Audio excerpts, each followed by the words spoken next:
Bonjour et bienvenue. Nous vivons sans doute un moment historique. Alors jusqu'ici, nous avions des géants du numérique, bien sûr, qui couraient très vite, c'est vrai, mais chacun dans leur couloir, où ils étaient souvent leaders. Les rôles étaient assez bien répartis. Le search pour Google, les logiciels Microsoft, le e-commerce ou le cloud pour Amazon, les réseaux sociaux pour Meta ou X, les outils pour Apple. Je caricature bien sûr, mais disons qu'il y avait à chaque fois un leader dans ces domaines. Et bien l'intelligence artificielle est en train de rebattre les cartes, de flouter les lignes du couloir. On a vu notamment, sans doute, vous les avez lus, ces articles, les montants faramineux de Mark Zuckerberg pour recruter des talents de l'intelligence artificielle ces derniers jours. Et nous, en Europe, qu'est-ce qu'on va faire de tout cela? Quels sont nos atouts? On va en débattre au cours de cette table ronde avec mes invités. Et pour poser les enjeux de cette table ronde, je passe la parole au professeur Mood, professeur d'économie à l'université Paris-Dauphine PSL, qu'il a présidé de 2020 à 2024. Et professeur, vous êtes actuellement président de l'université PSL, qui comprend, outre Dauphine, l'ENS ou le Collège de France, entre autres. Merci beaucoup. Alors je suis très heureux d'introduire cette session avec des personnalités tout à fait remarquables. Faire de l'intelligence artificielle une révolution, mais de quelle révolution parlons-nous? Une révolution subie ou bien une révolution construite, partagée, maîtrisée? C'est cette dernière que nous voulons explorer ensemble, évidemment. La réponse est dans la question. 4 grandes dimensions économiques nous serviront de fil conducteur, en tout cas pour le moins, sans être trop exhaustif. Il me semble que la première chose, c'est la question de la productivité. On y reviendra dans les interventions. Les derniers chiffres du AI Index 2025 de Stanford, que je vous invite à lire, il y a un rapport qui est absolument remarquable, sont saisissants, plus 14% dans les services clients, plus 26% chez les développeurs, plus 40% pour les personnels les moins qualifiés. Mais ces effets ne sont pas linéaires ni universels, et donc ils varient selon les tâches, les qualifications et les contextes. Ils réorganisent les chaînes de valeur, la charge cognitive et les formes de coordination du travail. On passerait d'une logique de division technique du travail à une logique de division cognitive, donc les bouleversements sont majeurs. Alors quand on passe au niveau macroéconomique, on a quelques difficultés parce que rien n'est moins sûr du point de vue des effets. Les effets sont absolument sur la croissance, c'est le deuxième impact, croissance et productivité. L'IA est clairement un levier de croissance, mais cette croissance n'est pas automatique. 3 économistes, par exemple, pour les citer, nous éclairent. Je prends le prix Nobel d'économie d'Aaron Acemoglu. Pour lui, les gains agrégés sont modestes, c'est 0,07% d'impact sur la productivité, et il a une vision très pessimiste, les inégalités s'accroissent, et si la régulation ne vient pas, alors c'est le chaos. Le deuxième, c'est Philippe, parce que Philippe Aghion est là, je crois qu'il était parmi nous tout à l'heure, et Philippe reste optimiste, lui dit, voilà, c'est un vrai moteur de croissance des idées, sous réserve de politiques ouvertes, empêcher les monopoles et mettre de la régulation, mais pour lui, les effets sont 10 fois plus élevés que ceux que trouve Daron Acemoglu. Alors il y en a un autre, c'est Eric Brynjolfsson, que vous connaissez tous ici. Pour lui, les gains sont déjà visibles et un doublement du PIB est possible si l'on investit dans la compétence et la mesure. Et c'est vrai que la question des compétences, vous en parlerez tout à l'heure, c'est absolument central. Il y a un paradoxe français, par exemple. Si vous regardez le rapport de l'OCDE sur l'IA et que vous passez de la recherche à la compétence, en recherche, on est très bon, n'est-ce pas, Anne? Mais en compétences, on est classé compétences incluses dans les secteurs industriels, dans les secteurs manufacturiers, dans les secteurs des services, etc. On est en dessous de la moyenne des pays de l'OCDE. Et la première puissance, c'est bien l'Inde, et puis suivie par les États-Unis. La Chine vient juste après. L'Allemagne se place très bien. Mais la France, en termes de compétences, on a beaucoup d'efforts à faire. D'où la question, effectivement, centrale de l'attractivité des talents. Alors, donc vous voyez, c'est une question que je vous poserai, c'est pas du tout réglé cette histoire au niveau macroéconomique, même si les effets sectoriels peuvent être tout à fait intéressants. Troisièmement, l'employabilité et la recomposition du travail. Alors il y a quelque chose qui a émergé, mais que Anne connaît bien et vous connaissez tous bien, c'est l'IA agentique, les agents de l'IA. Alors ça c'est vraiment intéressant. Qu'est-ce que c'est que cette histoire? Ces agents redéfinissent les facteurs de production, ce sont des agents capables d'agir, de planifier, d'interagir. La frontière entre exécution, supervision et création se déplacent. Il ne s'agit plus, comme je le disais tout à l'heure, d'une division technique taylorienne, mais d'une autre type de division du travail, et ça remet en question la mesure de la productivité dans nos modèles et dans notre croissance. Donc ça, c'est vraiment intéressant. Par exemple, l'IA agentique dans le web agit sur le web, alors qu'auparavant, elle prenait les informations du web. Donc là, il y a une modification majeure de la causalité entre l'IA agentique et le web, et évidemment, en termes économiques, c'est extrêmement fort. Quatrièmement, et j'en ai terminé, c'est comment en fait cette IA peut nous aider à reconquérir des avantages comparatifs. Alors, et là, la question de la robotique et de l'IA est fondamentale, évidemment. En 2023, on comptait plus de 4 millions de robots industriels. De nouveaux modèles comme Groot ou RFM1 permettent à des robots humanoïdes d'exécuter des tâches complexes sur instruction vocale, et l'impact se fait sentir dans l'industrie, la logistique, la santé, les services de l'IA, et ça modifie la place de la valeur ajoutée dans la chaîne de valeur productive, et ça aussi autorise des recompositions remarquables de chaînes de valeur si on a les bonnes politiques. Là aussi, l'effet optimiste peut être soulevé. J'avais fait quelques travaux sur l'effet du progrès technique sur la récupération des avantages comparatifs. On y est, à condition que les questions géopolitiques soient, et je crois que Anne, tu en parleras, que ce soit soulevé. Et voilà. Mais l'IA soulève aussi des enjeux juridiques et éthiques. Je terminerai là-dessus. Aujourd'hui, les IA peuvent concevoir des molécules, des plans, des œuvres, mais notre droit repose sur un inventeur humain. Et donc, qui est propriétaire d'un brevet, d'un design généré par l'IA? Peut-on protéger la création autonome? Et devons-nous penser de nouvelles régulations? Bien sûr qu'il faut les penser, mais c'est vraiment là aussi un bouleversement. Enfin, pour terminer, 2 lectures prospectives méritent d'ouvrir notre réflexion. Je prends le livre de Mustafa Suleyman, dans The Coming Wave, alerte sur la vague technologique exponentielle. Il reste 3 ans avant que tout soit irréversible selon lui. Il appelle à une régulation active. Eric Schmidt, dans The Age of AI, insiste sur l'enjeu stratégique et géopolitique. L'IA est au cœur de la souveraineté. Donc j'aurai 3 questions à poser à nos intervenants. Ils ne sont pas obligés de répondre parce qu'ils ne répondront pas, je les connais. Ils diront ce qu'ils auront envie de dire. Quelles conditions pour que l'IA soit un progrès partagé? Quelles réformes pour adapter les droits de propriété intellectuelle et la politique de la concurrence? Et ça, c'est une question centrale pour moi en tant qu'économiste. Doit-on intégrer l'IA agentique dans les modèles de croissance? Autrefois, on parlait de croissance endogène avec le H, capital humain. Aujourd'hui, est-ce qu'il est l'heure d'introduire dans les fonctions de production donc l'agent IA? Enfin, l'alerte de Suleyman et l'ambition de Schmidt, entre ces deux, où vous situez-vous, chers amis? C'est quand même une question forte.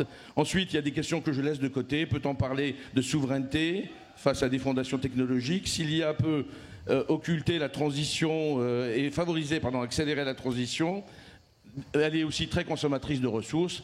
Je vois le stop qui m'est soulevé. Et donc voilà les bases du débat. Faites ce que vous voulez. Merci professeur. On va quand même essayer de répondre à 2-3 questions que vous avez posées avec nos invités. Anne Bouvenot, pour rebondir sur ce que vient de dire professeur Mouhoud, est-ce qu'il y a un enjeu effectivement géostratégique aujourd'hui autour de cette problématique de l'IA pour la zone Europe? Alors merci pour cette introduction, merci pour cette question. Oui, moi je crois que foncièrement l'IA est géopolitique et géostratégique, et c'est pas forcément nous qui le choisissons.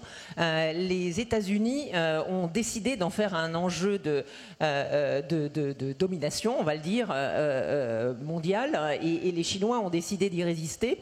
Et nous quelque part on est entre les deux. Peut-être pour vous donner quelques exemples, donc en février dernier, j'ai organisé le sommet pour l'action sur l'IA qui a eu lieu à Paris, un sommet international avec plus d'une centaine de pays, de chefs d'État, etc. Donc c'était début février.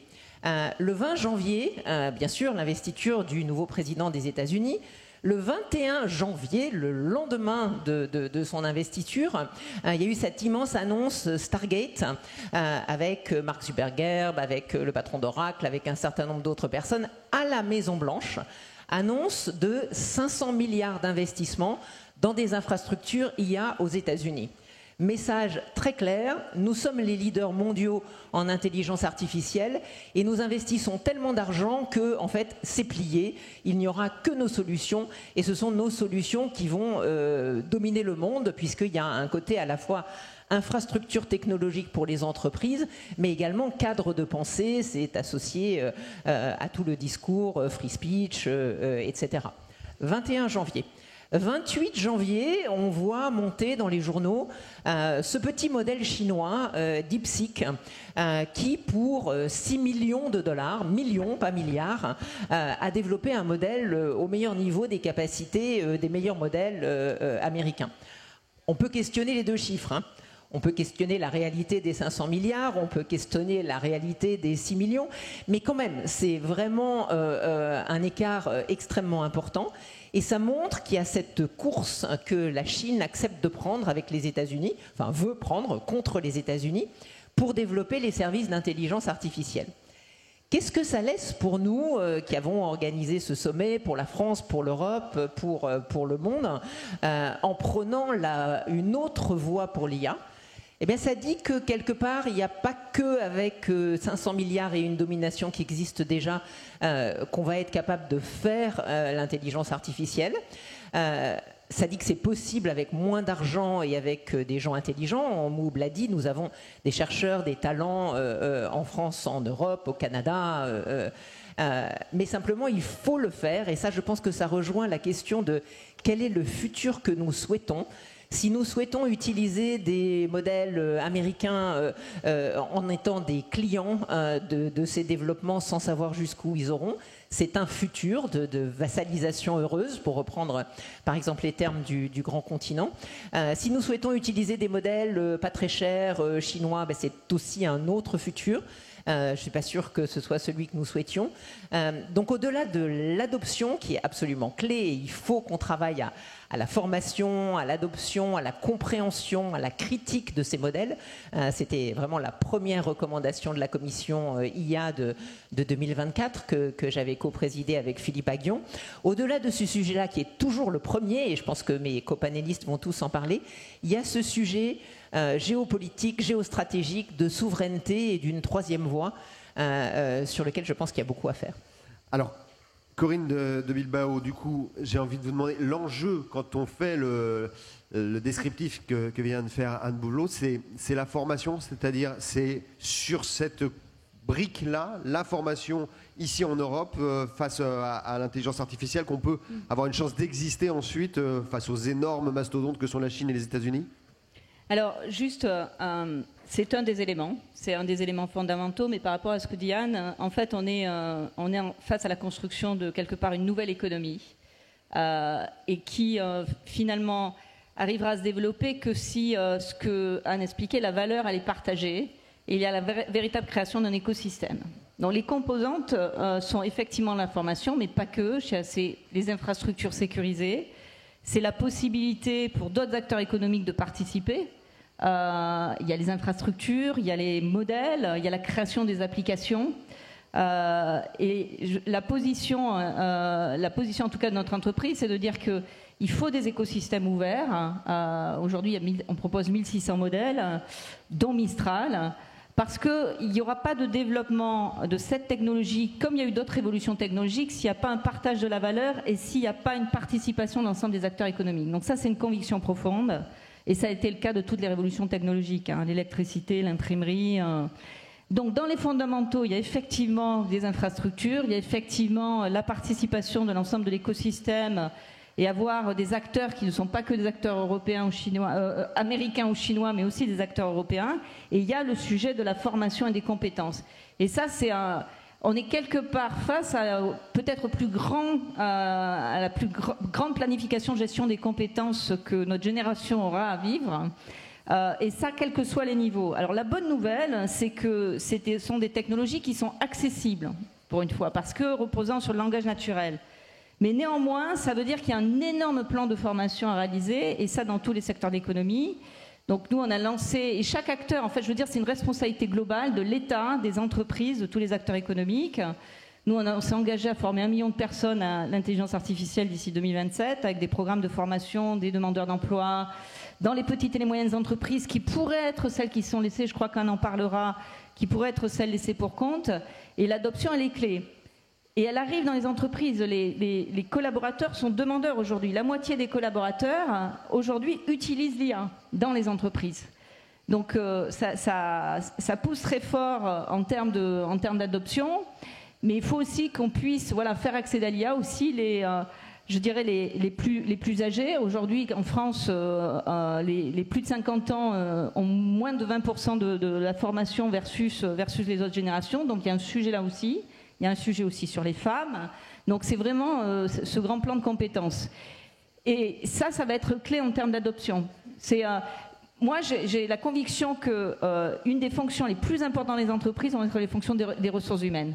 Parce qu'il y a à repenser les organisations. Qu'est-ce que ça veut dire demain matin en termes de compétences? Qu'est-ce que ça veut dire en termes de formation? Je voudrais juste donner un exemple par rapport à ce qu'on disait sur les emplois. Aujourd'hui, si vous prenez par exemple les fonctions de santé, dans le domaine de la santé, 56% des médecins aujourd'hui sont au bord du burn-out parce que trop de travail, parce que charge administrative. On peut espérer qu'avec l'intelligence artificielle, tout ce travail administratif va pouvoir être automatisé et ils vont pouvoir consacrer plus de temps aux patients. Donc ça veut dire aussi un retour quelque part de l'humanité dans un certain nombre de métiers. Et repenser aussi quels sont les métiers sur lesquels il va falloir davantage investir. Donc, grand plan les compétences, je pense que c'est la première chose sur laquelle il faut s'attaquer. Ouais. Sachant que l'intelligence artificielle de Microsoft, il y a quelques jours, montrait qu'effectivement, il y avait plus d'empathie dans l'intelligence artificielle scientifique lorsqu'elle fait son diagnostic qu'un humain. Donc là, il y a un enjeu, effectivement, sans doute, à regagner de l'humanité face à l'IA. Mais ça reste l'homme augmenté. Ça veut dire que c'est un outil d'accompagnement pour justement passer plus de temps. Il y a beaucoup de professions sur lesquelles, aujourd'hui, il y a une pénurie et qui ont besoin de cet accompagnement.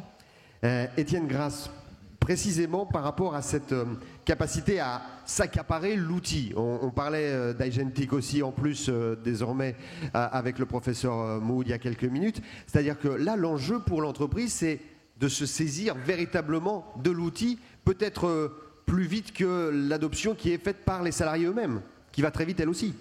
Oui, c'est exactement ça. Je voudrais vous dire pourquoi on constate, nous, le groupe Capgemini, un écart énorme entre nos clients, les entreprises qui se saisissent de l'IA, ce qui est inhabituel, et peut-être ouvrir un peu la boîte de ce qu'est l'IA Agentic pour vous dire cette accélération qu'on vit.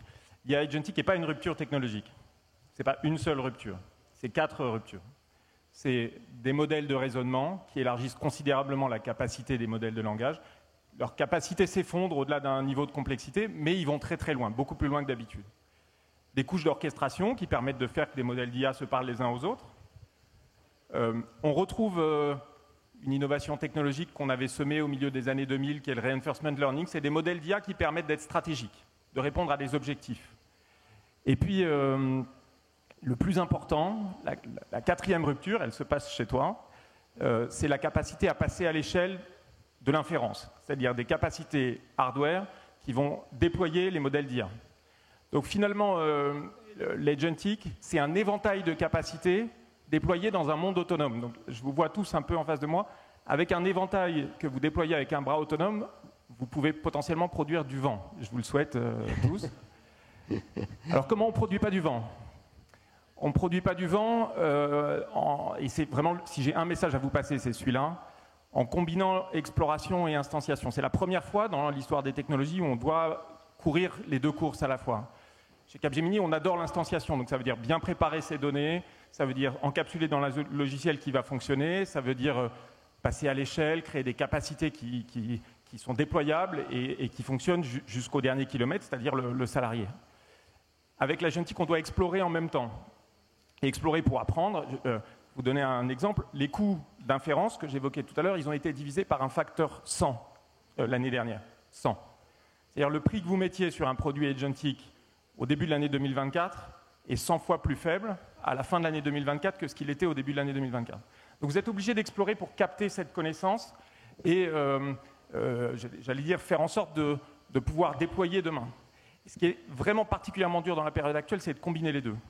C'est-à-dire de se mettre en situation d'être dans des projets qui embrassent beaucoup de difficultés, qui sont au contact du monde académique, qui vont vous permettre de vraiment transformer votre entreprise et en même temps de continuer à instancier parce que c'est fondamentalement ça qui va faire que vous passez à l'échelle. Un dernier mot dans le logiciel dans tout ça. 50% de la valeur d'un produit d'IA, c'est bien démontré par une étude du MIT justement, est dans le logiciel, elle n'est pas dans l'IA. Pensez pas l'IA à travers des cas d'usage, pensez l'IA à travers des produits logiciels qui sont déployés à l'échelle. Tu en parleras parce que SAP a une magie de produits logiciels pour passer à l'échelle. Ça veut dire que les enjeux de souveraineté et de productivité, ils se jouent dans l'ensemble de la chaîne jusqu'au logiciel. C'est vraiment quelque chose, je pense, qu'il faut comprendre. Les compétences logicielles qui existent dans notre pays, elles sont très fortes. Évidemment, elles sont très fortes dans le groupe Capgemini. Mais c'est celles qui vont faire, peut-être le point de passage dont on parlera tout à l'heure, la chimie entre le modèle d'IA, le software et l'humain, qui va ensuite le prendre en main. Merci. Renito, vous êtes cofondateur de Sakana AI. Merci d'être avec nous. Et alors vous, votre promesse, c'est intéressant parce qu'elle est très concrète par rapport à tout ce qu'on est en train de dire et peut-être un peu effrayante. Votre outil d'intelligence artificielle, vous dites, est capable de rédiger des études scientifiques. Là, on a des scientifiques autour de nous, des chercheurs, des études scientifiques pour 15 €. C'est-à-dire que vous disruptez le modèle de la recherche quelque part. Est-ce qu'il faut avoir peur de ce nouveau business model ? Merci beaucoup. C'est une belle introduction et je crois qu'on savait une chose par le passé, créer un modèle fondamental ou écrire une étude scientifique, quand on voulait utiliser l'IA, ça coûtait très cher. Pourquoi? Car pour créer le modèle de fondation, il fallait collecter énormément de données et puis on achète des GPU, on doit faire tourner les modèles et pour agrandir le modèle, mais ça consomme beaucoup d'électricité, beaucoup d'argent, mais beaucoup plus de sociétés, pas seulement la nôtre, il y a DeepSeek et d'autres, prouvent que ce n'est pas la seule réponse. Ce que nous avons fait pour créer un modèle à 15 $ et avec un modèle avec plus de capacité, nous intégrons tous les modèles existants. Il y a des centaines de milliers de modèles dans la communauté ouverte. Nous avons trouvé le moyen de les fusionner et de faire fonctionner les petits modèles comme un grand modèle. Il y a une autre personne qui raisonne. Au lieu de juste collecter des données, ils mettent une pause sur le processus modal et le modèle réfléchit plus longtemps. Au lieu de collecter plus de données, le modèle s'entraîne et devient de plus en plus intelligent et c'est un changement de paradigme. Qu'est-ce que cela veut dire? La France, le Japon, la Chine, l'Afrique, ils ne sont pas sortis du jeu, c'est pas fini. On croyait que les géants ont déjà commencé, donc le jeu est fini. Non, le jeu n'est pas fini. Et pourquoi c'est important que le jeu est encore ouvert? Parce qu'il y a une nouvelle société comme la mienne qui apparaît. C'est pas que ça. Si je reviens au début, il s'agit de votre IA souveraine. Qu'est-ce que cela veut dire? Pourquoi la souveraineté? Pourquoi la France doit avoir sa propre capacité IA? C'est pas principalement parce que vous voulez une IA qui parle français mieux que moi. Ce n'est pas l'objectif. Beaucoup de solutions IA parlent français aussi bien que vous. La raison pour laquelle il faut avoir cette capacité souveraine, premièrement, parce que vous ne voulez pas dépendre d'autres pays qui vont peut-être arrêter vos solutions IA. C'est un kill switch. Si vous dépendez de mon IA et je suis psychopathe et je dis non, je ne vous fournis plus mon IA à la France, c'est la fin. Il faut éviter cela. Deuxièmement, il y a un déficit digital. Ça commence maintenant. Vous payez à certains pays d'énormes montants d'argent pour acheter des iPhones ou pour utiliser Google Search ou des réseaux sociaux. Si l'IA se développe vraiment, on va avoir un effet boule de neige. C'est pour cette raison vous devez avoir cette capacité souveraine pour l'IA, pour préserver votre culture, mais également parce que c'est une question de sécurité nationale. Et je pense que je suis le seul non francophone. Je vais répondre à vos questions du coup. Pourquoi est-ce que c'est important? Dans quel avenir géopolitique. Ce n'est pas les Japonais qui utilisent que l'IA japonais, le français utilise l'IA français, etc. Non, il y a beaucoup d'IA différentes qui existent en parallèle. En tant que Japonais, je peux utiliser l'IA japonais, américain, français, mais ces IA doivent être créées de manière responsable, durable et éthique. Si vous avez plusieurs modèles à travers le monde, c'est la meilleure chose pour la sécurité. Développer la problématique de la souveraineté, de la sécurité, de l'appartenance finalement des intelligences artificielles un peu plus tard. Mais Olivier Noland, l'objectif quand même, on le comprend, c'est de gagner en productivité, en gain de vie au quotidien pour les salariés et en productivité pour les entreprises. Comment est-ce qu'aujourd'hui on répond à ces promesses et quelque part, qu'est-ce qu'on fait de ce temps dégagé? Alors, bonjour, merci pour la question. Moi, j'aimerais revenir aussi sur la révolution dont on parlait au début et essayer de répondre à la question sur une logique optimiste de mon côté. C'est plus qu'une révolution technologique, c'est en effet une révolution industrielle. Donc même si j'entends qu'il y a des débats sur la valeur créée, il y a quand même nombreuses études qui parlent de plusieurs milliards, centaines de milliards de gains de productivité qui sont apportés. Donc c'est un gain économique majeur. On voit que c'est global, ça disrupte complètement et également ça implique des changements sociétaux majeurs. Juste un petit point, moi l'an dernier j'étais ici sur une autre scène, l'IA prend encore plus d'importance cette année, et en fait chez SAP l'an dernier on parlait de quelques cas d'usage uniquement. On essayait d'expliquer, je parlais d'un cas de recouvrement de factures. Cette année, au sein du portefeuille d'SAP, c'est plusieurs centaines de cas d'usage qui sont disponibles, c'est déjà plus de 300, et l'objectif c'est qu'à la fin de l'année on soit à 600 cas d'usage disponibles, déployables dans les entreprises. Et vous parliez des agents, en fait, notre ambition aussi, nous, de notre côté, c'est de livrer des bibliothèques d'agents prêts à l'emploi pour les entreprises. Et les premiers calculs que l'on fait, parce que cette révolution, voilà, ce que je veux vous dire, c'est qu'elle est là, elle est bien présente. Les premiers calculs que l'on fait dans des grandes entreprises, c'est que les gains de productivité associés, ils sont de plusieurs centaines de millions d'euros. Déjà, aujourd'hui, lorsqu'on met en œuvre ces cas d'usage.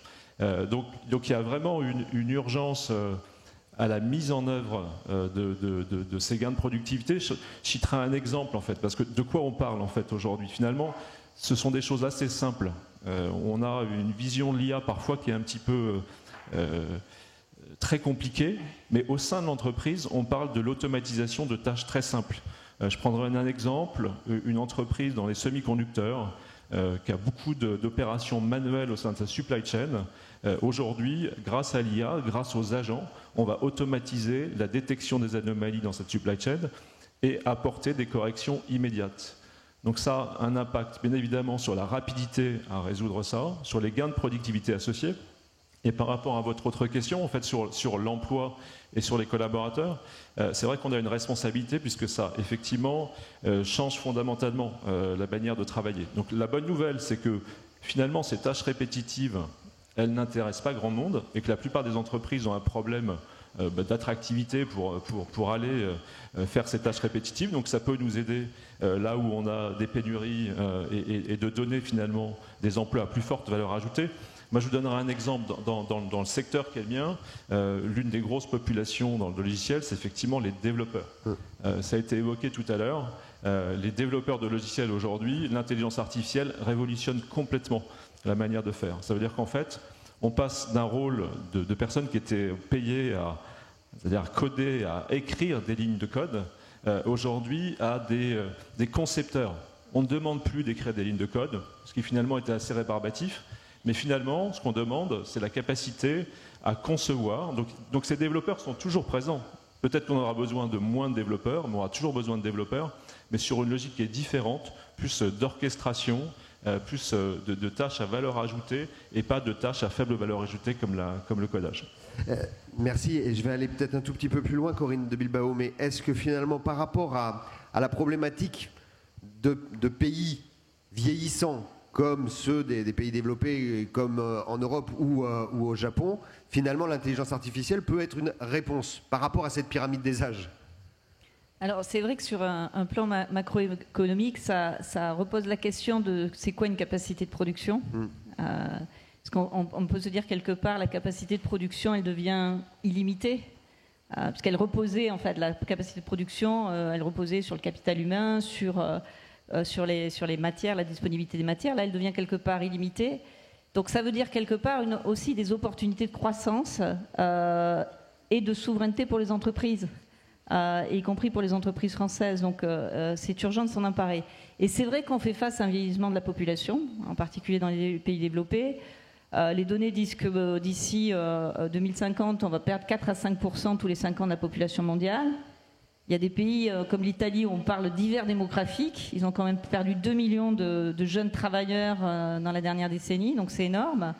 Donc comment on répond à ça et comment on continue à travailler dans les entreprises et à pouvoir produire une démographie vieillissante. Donc je pense que ça, c'est l'aspect positif aussi, c'est de relibérer, de redonner des capacités de production et de souveraineté et de rapatriement des productions aussi en Europe aux entreprises. Le deuxième sujet de progrès, vous l'avez évoqué précédemment, mais qui pour moi est très optimiste, c'est que l'IA générative va permettre aussi de régler des grosses équations qu'on n'arrive pas aujourd'hui à régler, qui sont les équations climatiques, qui sont dans le domaine de la recherche médicale.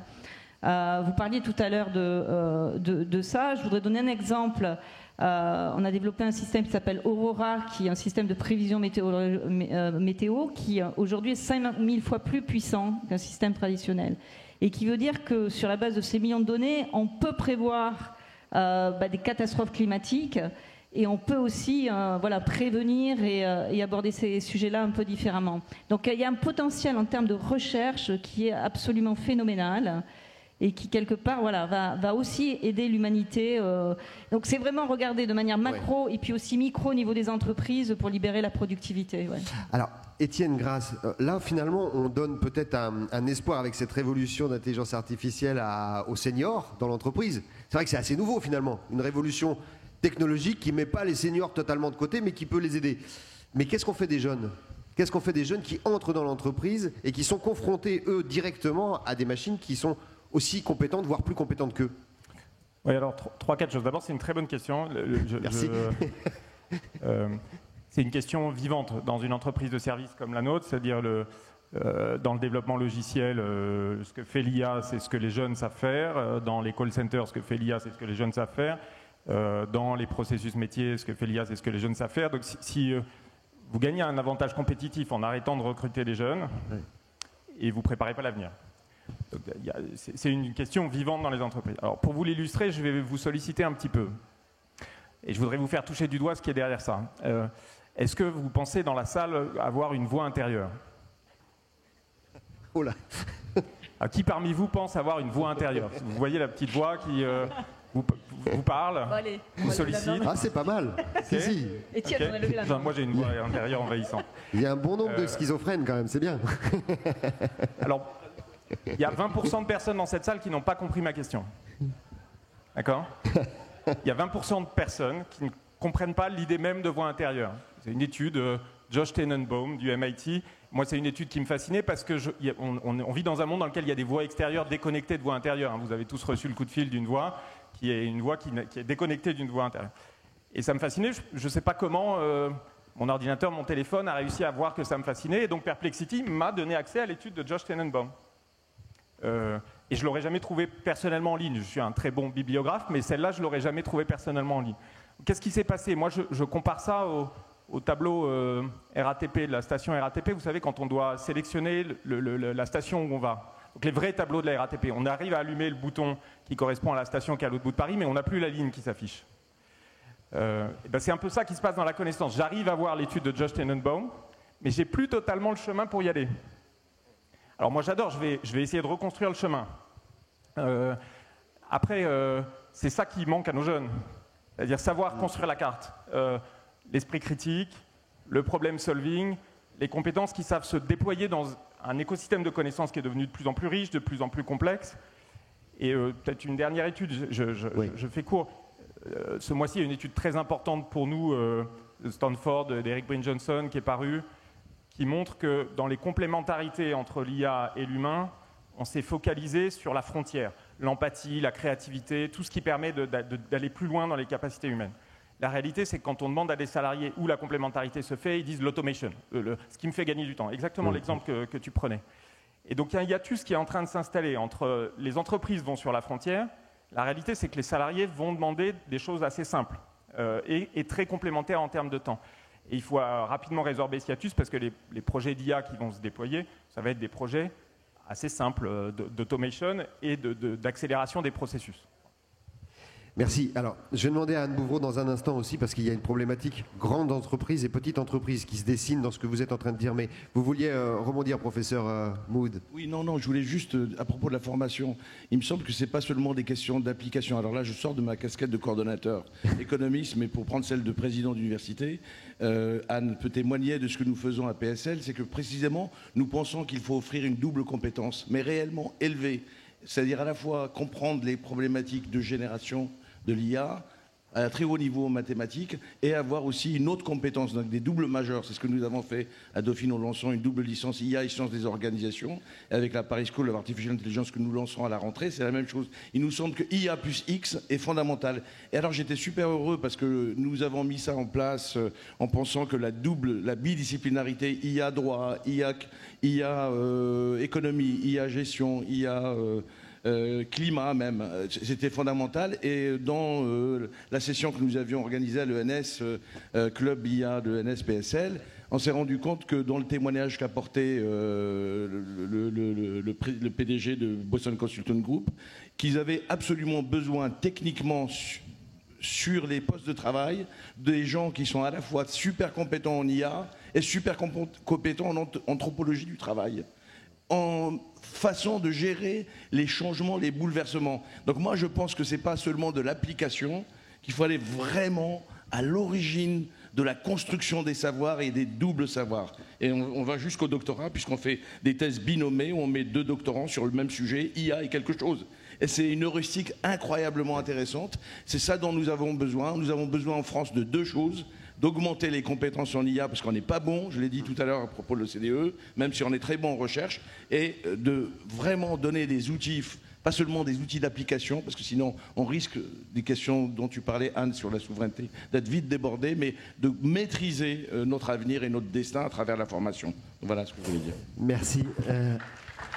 Anne Bouvreau, je disais, il y a quand même peut-être, dans ce qu'on est en train de décrire, j'essaie d'imaginer ces 2 univers. Les grandes entreprises qui ont l'air d'être armées, qui ont sans doute les moyens de le faire, et la PME, comment est-ce qu'elle répond précisément? Est-ce qu'il y a un risque de fossé, de décrochage, d'éloignement entre ceux qui peuvent gérer l'IA et ceux qui vont la subir? Mais oui, complètement, et c'est vrai pour les petites entreprises, c'est vrai pour les associations, c'est vrai pour les services de l'État, et c'est quelque chose qu'on voit nous aussi individuellement. Il y a aussi un différentiel d'âge. En fait, les grandes entreprises peuvent mettre en place des process, ont des moyens de faire appel à des gens qui les conseillent, à faire de l'investissement, à travailler, comme l'expliquait Étienne, à mettre en place des process.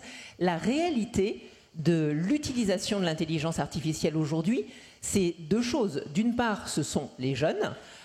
Donc, juste un chiffre, ça bouge tous les jours, mais les 12-24 ans, 85% utilisent l'intelligence artificielle. Les plus de 35 ans, en gros, nous ici, c'est 31%. Vous voyez la différence. Moi j'ai un premier appel, c'est si vous n'utilisez pas encore beaucoup l'intelligence artificielle, faites des essais cet été. Apprenez à vous en servir, demandez à d'autres pour comprendre plus concrètement ce que ça veut dire. Donc la première différence, c'est cette différence d'adoption par les jeunes, peut-être aussi parce qu'ils se sentent plus menacés dans leur métier de junior dans des entreprises, mais également pour un rôle de conseil presque psychologique ou de savoir-être ou de comment rédiger une réponse.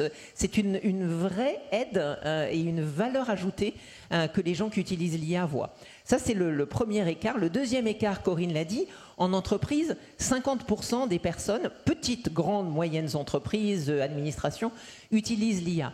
Dans certains cas, ça fait partie de programmes d'entreprise, de déploiement. On se forme au GPT sécurisé de l'entreprise, où on est je parlais avec la patronne de Veolia, c'est le même exemple que pour la microélectronique, dans les usines, pour automatiser la maintenance des équipements. Quand on est la seule personne présente dans l'usine la nuit, ça aide de savoir où regarder.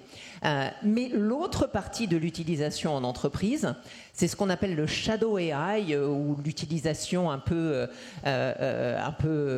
secrète ou autonome ou indépendante, et c'est un peu du bricolage, et c'est chacune qui se dit bah oui, ça va me faire gagner un peu de temps, là je pense que j'arriverai à faire mieux, il y a un cas d'usage, la direction n'a pas décidé de la mettre en œuvre, mais moi je trouve que c'est utile. Ça, c'est une immense réalité de l'utilisation de l'intelligence artificielle aujourd'hui en entreprise, et dans toutes, y compris les petites.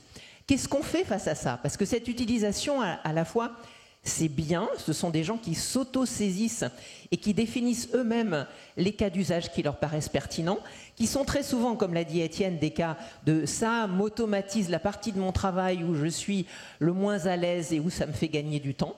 Donc je ne sais pas, c'est des médecins qui personnalisent les messages à leurs patients pour leur expliquer une procédure, et on n'explique pas une même opération à un jeune de 15 ans qui est joueur de rugby et à une ingénieure de 50 ans qui a besoin de comprendre le côté scientifique derrière. Donc il y a ce genre de type d'augmentation ou d'automatisation de tâches, mais ça peut faire courir des risques de donner notamment des données personnelles ou confidentielles de l'entreprise de manière ouverte à des modèles qui s'en servent pour l'entraînement. Ça peut faire courir des risques d'hétérogénéité de réponse aux questions, par exemple, des clients. Donc on sent qu'il y a bien un besoin d'encadrer ça. Et ça, je pense qu'il faut rendre visible. Il y a une très belle étude de Ian Ferguson de l'INRIA avec Datacraft qui vient de sortir là-dessus avec des recommandations. Il faut rendre visible et légitime ces pratiques. Il ne faut pas dire « oulala, la honte, tu as utilisé l'intelligence artificielle », mais rendre visible, partager et s'en servir pour construire les programmes qui vont ensuite être déployés dans des entreprises petites, grandes ou moyennes, et donc petites, pour essayer de me raccrocher à votre question. Olivier Noland, justement, vous, chez SAP, vous faites ce travail de pédagogie par rapport aux risques aussi que représente le Shadow AI en termes de cybersécurité, tout simplement aussi, quand même. Oui, alors nous on a pris le parti d'avoir une AI qu'on appelle responsable. Donc en effet, déjà dans les cas d'usage que l'on propose à nos clients, on s'assure qu'ils soient les plus responsables possibles et on éduque nos clients à l'intelligence artificielle. Moi, je voulais revenir aussi sur un autre élément en tant qu'entreprise européenne, comme vous dites, et notamment sur l'aspect de la souveraineté qui a été évoqué tout à l'heure. Anne évoquait tout à l'heure les investissements qui ont été faits aux États-Unis, et il y a aussi beaucoup de choses qui ont été annoncées lors des différents événements, Vivatech, l'AI Summit, etc. La souveraineté numérique autour de l'intelligence artificielle, c'est effectivement un élément essentiel aujourd'hui. Moi, je pense qu'il y a aujourd'hui quelque chose qui nous manque. On se focalise beaucoup sur la création de data centers, qui effectivement est une brique essentielle, mais qui n'est aujourd'hui pas suffisante. Et j'ai bien aimé ce qui a été dit tout à l'heure sur le fait que the game is not over pour l'intelligence artificielle, et qu'on a aujourd'hui une opportunité unique de rebattre les cartes et de reprendre de l'avance. SAP aujourd'hui, c'est la seule boîte de technologie mondiale européenne. Donc ça veut dire que ça existe, c'est possible, et qu'on doit aujourd'hui se donner les moyens de faire émerger des nouveaux champions de l'intelligence artificielle. Donc on parle beaucoup de Mistral en France, mais on a besoin de beaucoup d'autres Mistral. Donc je pense qu'aujourd'hui, c'est important qu'on remette aussi au cœur du débat. Finalement, on a aussi besoin de beaucoup de milliards d'euros d'investissement dans d'autres éléments qui sont des éléments logiciels. Ça a été dit tout à l'heure par Étienne, en fait. L'intelligence artificielle, c'est aujourd'hui alimenté par de la donnée. Et aujourd'hui, cette intelligence artificielle, elle va permettre d'apporter des gains, des vrais gains, parce que la donnée qui va être produite, qui va être alimentée, est une donnée de qualité. Et ça, c'est amené aujourd'hui par les logiciels d'entreprise. Et donc, il y a aujourd'hui un investissement dans les logiciels qui est extrêmement important. Donc, il faut vraiment qu'on ait cette capacité à investir beaucoup plus massivement pour faire émerger un écosystème du logiciel et de l'IA en Europe qui soit beaucoup plus important. On a aujourd'hui besoin, nous on souffre en tant qu'entreprise européenne finalement d'un contexte de normes qui est assez disparate entre les différents pays européens. On est une entreprise allemande, sachez que la réglementation associée à la notion de cloud souverain n'est pas la même en France et en Allemagne. Aujourd'hui, on a besoin d'avoir cette capacité-là, finalement, de pouvoir, nous aussi, comme nos amis américains, de pouvoir scaler au niveau européen et d'avoir un véritable marché unique du numérique en Europe. Ça, c'est essentiel pour qu'on puisse rattraper la course. Et il y a aussi un autre élément qui est extrêmement important, c'est ce que je disais tout à l'heure, c'est que finalement, on a beaucoup d'atouts en Europe, on a une richesse de données unique, on a une richesse industrielle, on a un écosystème qui est là. Donc en fait, il faut aujourd'hui qu'on mette cette intelligence artificielle en action. Ce sont les pouvoirs publics, mais ce sont aussi les entreprises qui doivent s'allier par secteur d'activité. Je pense qu'il faut que les acteurs de l'automobile s'allient entre eux pour créer des modèles, pour réfléchir ensemble à quels sont ces cas d'intelligence artificielle qui vont amener cette productivité. Donc c'est maintenant qu'il faut agir. Donc, je n'ai pas répondu à votre question, mais c'est tout un petit peu, vraiment très rapidement au début, j'avais bien noté. Mais on va rester sur la thématique de la souveraineté, juste parce qu'il ne nous reste pas beaucoup de temps, mais justement j'aimerais vous donner la parole, Renito, et puis ensuite je vous passe la parole, c'est promis, Corinne. Mais vous, avec votre regard de japonais et d'acteur de l'intelligence artificielle, et pour prolonger ce que vous disiez tout à l'heure, est-ce que vous êtes pour un système d'ouverture des données ou un encadrement qui protège quand même zone par zone?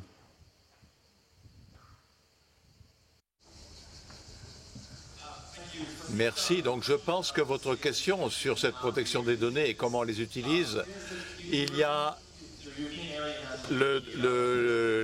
on a un GDPR aux États-Unis, au Japon également, et un flux de données basé sur la responsabilité, c'est possible. Mais ce qui est important ici, ce n'est pas simplement, allez, on a un échange libre de données, mais comment vous utilisez les données pour faire avoir le bon cas d'usage. Je pense que ce sera également en lien avec votre question plus large. Comment pouvons-nous faire en sorte que personne ne soit laissé sur le côté dans cette société de l'IA, pardon. Et donc, le sujet ici initial, c'est est-ce que l'IA remplace les humains ou est-ce qu'elle augmente les humains? Bien sûr, l'AI ne remplacera jamais les humains, même dans une société vivante. On va complémenter ou augmenter l'humain. Mais pour cela veut dire qu'il faut avoir il faut avancer encore un petit peu. Imaginez si l'IA peut automatiser votre travail comme journaliste en écrivant un article. Oui, bien sûr, l'AI peut avoir des centaines de questions que vous voulez nous poser. Et l'IA peut écrire la base de votre article. Mais c'est l'humain qui va prendre une question pertinente d'une centaine d'options. Et vous allez travailler à partir de ce brouillon. C'est énorme. Même c'est un élément humain qui va survivre, même si l'IA devient prévalente. Mais comment pouvez-vous dire aux gens, comment pouvez-vous, professeur, c'est une question pour vous, comment pouvez-vous faire en sorte que les individus comme nous puissions tirer avantage de l'IA et investir sur l'IA? Ce biais, ça nous ramène à votre question sur l'utilisation des données. Parce que préparer les données en l'état, ou même si vous préparez un modèle de transition, ce n'est pas suffisant. Ce qu'il faut, c'est encourager les humains à avoir un meilleur contrôle de l'IA. Et pour que les humains puissent vraiment s'approprier le potentiel de l'IA, avoir les données brutes, avoir les modèles de fondation, ça doit être des cas d'utilisation. Encore une fois, c'est l'IA agentique, qui doit être correctement utilisée. Même pour répondre à cette question, on doit réfléchir à la façon dont on peut élever un petit peu le niveau des utilisateurs IA, donc dans des cas d'utilisation et dans d'autres utilisations. Souveraineté, alors je vais être courte, oui. Mais quand on parle de souveraineté, c'est polyforme. Hein. Oui, bien sûr. On parle de souveraineté, ça veut dire souveraineté des compétences, de l'innovation, ça veut dire aussi des systèmes sécurisés. Parce que être souverain et avoir des systèmes qui seraient éventuellement des passoires, c'est pas ce que souhaitent les entreprises non plus. Au-delà de ça, je pense que la réponse à la demande européenne, elle est super importante et elle est prise très au sérieux. Il y a besoin d'IA souveraine. Donc comment on répond à ça? Il n'y a pas de réponse unique. Il y a des systèmes hybrides. Il y a des réponses hybrides qui doivent répondre à quel est le problème auquel on répond. Et dans la plupart des entreprises, il y a plusieurs réponses. Donc la sécurité des données, ça veut dire que les données sont aujourd'hui sont processées, résident en Europe. Le support, nous on s'est engagé à ce que le support soit fait par des Européens. Donc on a aujourd'hui une réponse par rapport à effectivement la sécurité et la confidentialité des données. Donc ça c'est super important.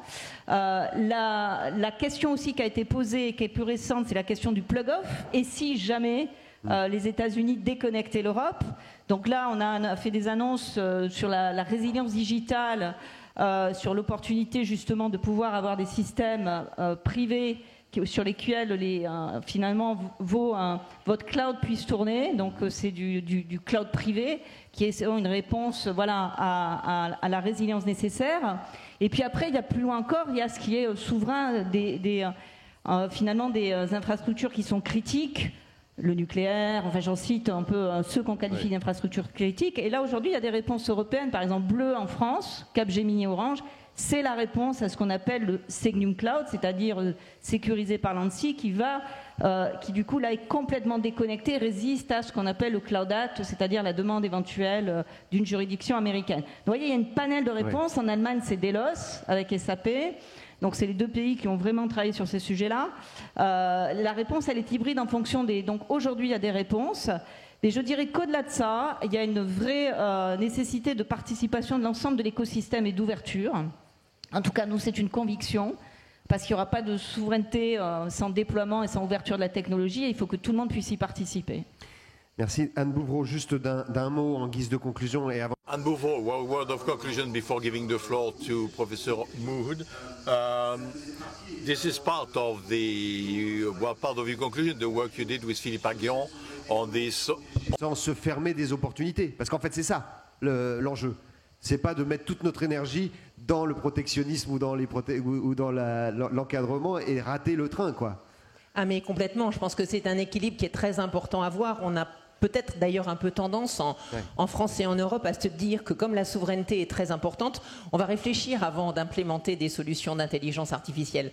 Et je pense qu'il ne faut pas, la première, on avait beaucoup discuté, la première recommandation du rapport, c'était formation, adoption, expérimentation, dialogue social, débat public. Donc comment est-ce qu'on met les choses en œuvre? Et après, bien sûr, il y a aussi un sujet de souveraineté qui est extrêmement important, on en a parlé, qui est encore plus visible parce qu'on a vu la position américaine, on a vu l'histoire du juge qui a été complètement déconnecté de ses services e-mail américains. Donc c'est une réalité à laquelle il faut qu'on se prépare, mais il faut qu'on avance dans les deux directions. Il faut adopter en ayant des actions de souveraineté ciblées. On ne va pas remplacer Microsoft demain pour tous ses services en Europe, disons-le clairement, mais par contre, il faut déployer des solutions européennes aussi. Merci à vous tous et le mot de la fin, la conclusion bien sûr au professeur Mou. Ben, je ne vais pas conclure parce que le débat était très riche et il n'y a pas de conclusion, on est quand même dans le questionnement et c'est très bien, il y a des solutions. Alors, je voudrais soulever deux remarques que nous n'avons pas vraiment évoquées. La première c'est sur la formation, les compétences et donc la démographie. On a une problématique démographique en France, vous le savez, les taux de fécondité des femmes diminue, on rejoint la moyenne européenne, ou même l'Italie, avec 1,6, 1,7 au lieu de 2,1 jusqu'à présent. Donc dans 15 ans, on va avoir un problème de raréfication des jeunes qui viendront sur les formations. On a ce problème que si on raisonne en économie fermée. Donc il y a une vraie problématique d'attractivité internationale des talents. Profitons-en, on a une administration américaine qui se tire une balle dans le pied puisque finalement la puissance des États-Unis, c'est aussi leur capacité à puiser dans les compétences mondiales et les talents. Ils sont en train de réduire cette capacité. Les taux de rétention, c'est-à-dire de la part des étudiants internationaux qui trouvent un emploi, qui restent aux États-Unis, étaient de 70% contre 40% en France. Il faut qu'on profite de ça pour augmenter notre attractivité internationale et ne pas considérer les étudiants internationaux comme une marge d'ajustement pour réduire l'immigration, ce qui est un peu la vision française en ce moment et qui est complètement absurde. Et puis la question sur les compétences, c'est la formation des filles.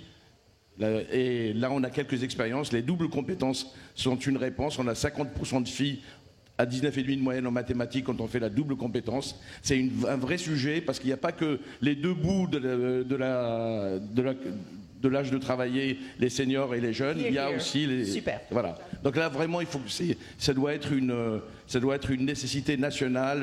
On doit se mobiliser tous pour que les filles viennent dans les matières scientifiques, en IA en particulier, en mathématiques. Troisièmement, et j'arrêterai là, l'illusion de la souveraineté. Je voudrais juste alerter contre le fait que ce n'est pas parce que nous avons des entreprises de nationalité française, en apparence, qu'on a gagné à la souveraineté. Les OPA existent. Quand on regarde l'entreprise qui a été citée tout à l'heure, la part des capitaux américains est très élevée. Et donc les mobilités par le capital, ça existe aussi. Donc on peut très bien sécuriser en étant tranquille sur les données. Mais si les données sont rachetées massivement par des jeux d'OPA ou d'absorption, donc il faut que l'Europe se dote aussi d'une stratégie financière puissante pour que la souveraineté soit à tous les échelons de la chaîne de valeur et pas seulement juste sur la sécurisation, parce qu'il pourrait y avoir des illusions. Voilà, et merci pour vos interventions excellentes. Merci à tous, bonne journée.